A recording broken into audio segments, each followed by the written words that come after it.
Hey, hello! For this video, I'm going to show you guys how to use Adobe Premiere Pro 2021. Just the basic kasi hindi pa naman ako masyadong marunong mag-edit ng video. Alright, so first, what is Adobe Premiere Pro? So it is a software used to edit videos. That's it. Okay, so upon logging in, you will see this parang homepage. Oops, sorry. You will see this homepage. Meron siyang nakalagay dito sa left side na new project. So, I just have to click it or open project kung meron ka nang nagawa. But since it's gonna be a new project, let's click it. So, title. Let's add a title. How to edit a video. Ganyan lang. How to edit a video. That's gonna be title of our video for today. Yes. Okay, so how do we start? So first, let's look for the video na ilalagay natin dito. So, dito natin siya makikita.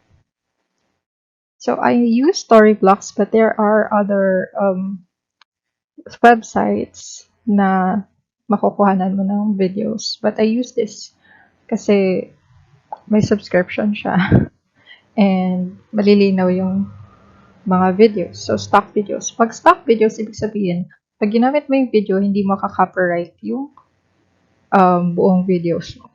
Okay, so let's look first. So, since ang title is how to edit a video, ito na lang gagamitin natin.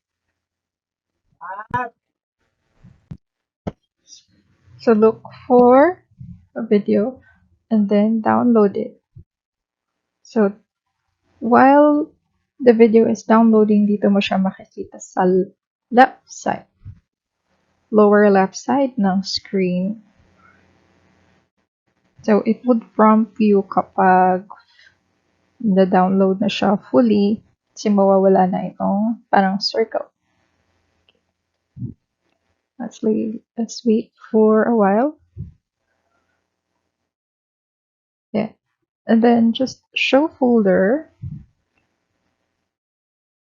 and makikita mo yung video na dinownload mo. Then all you have to do is using the left mouse, hold and drag it papunta dito sa tile ng Adobe Premiere Pro and then put it here, drag it here.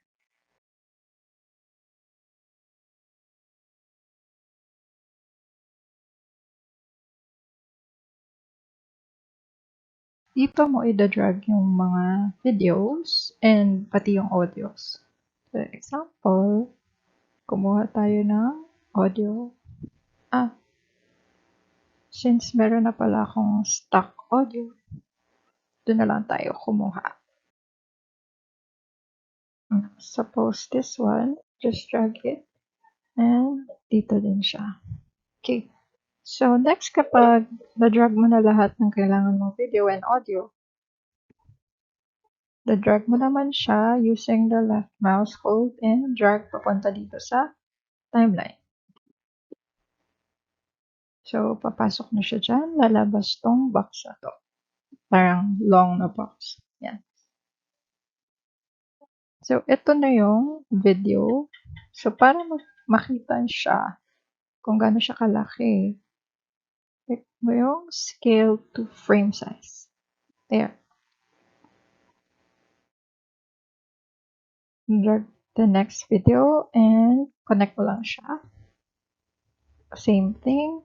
Scale to frame size. Yan. Yung audio naman, drag mo din. Dito siya mapupunta sa baba. Ganyan. So, paano siya i-cut?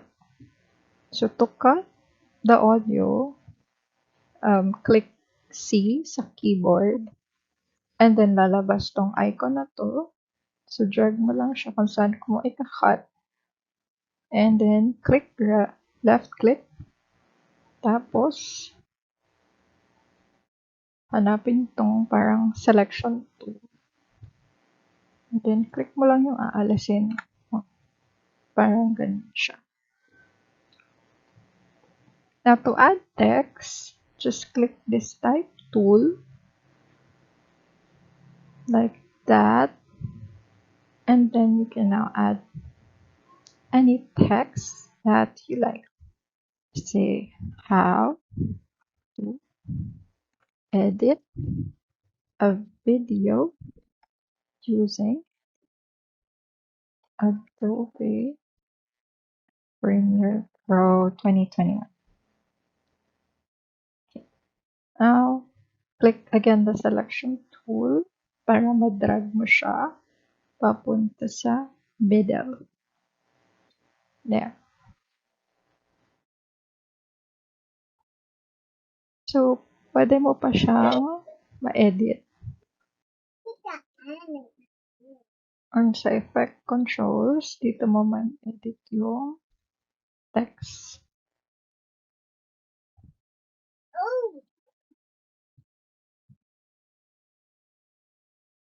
Or change font style. Then, pwede mo siyang i-center.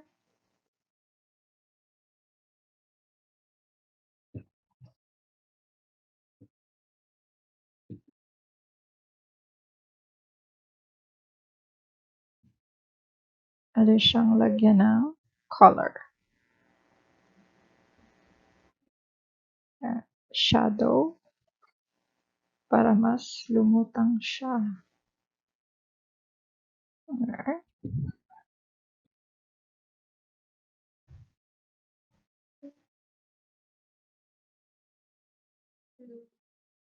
Dito, ito yung pang-lock niya para hindi magalaw yung other parts ng video. Now, drag this and make it smaller. Yeah.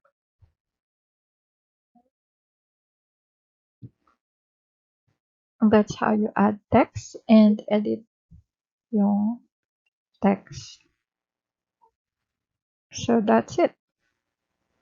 You just have to just keep on adding video clips or pwede ka din mag-add ng new audio clips.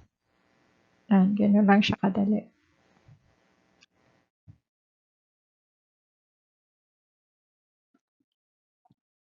Tapos, kapag ida-download mo na siya, just click File, and then Export, then Media. Wait for this pop-up. Format H.264, and then hinay bitrate ko lang. Pwede mo na siyang sundan. Pang YouTube na to, pwede na siya sa Facebook. Yan. Now, change the title.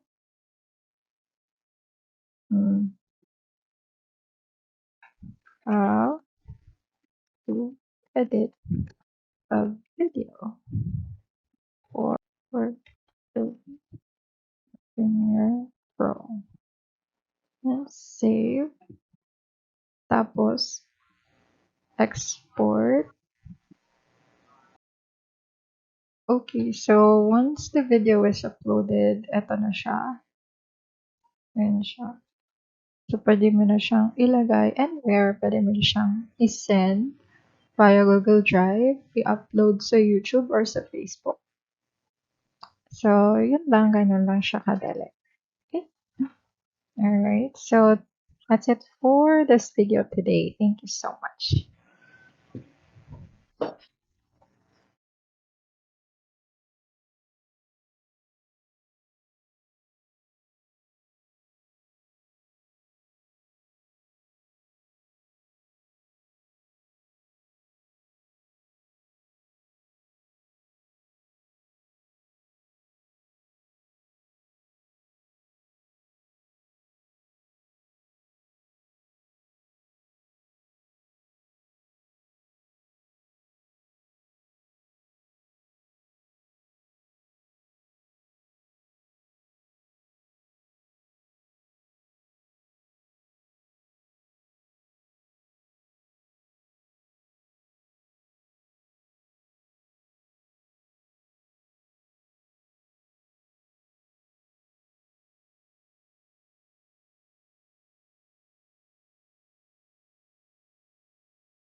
Okay, so once the video is uploaded, eto na siya. Ayan siya. So, pwede mo na siyang ilagay anywhere. Pwede mo na siyang isend via Google Drive, i-upload sa YouTube or sa Facebook. So, yun lang. Ganun lang siya kadali. Okay? Alright. So, that's it for this video today. Thank you so much.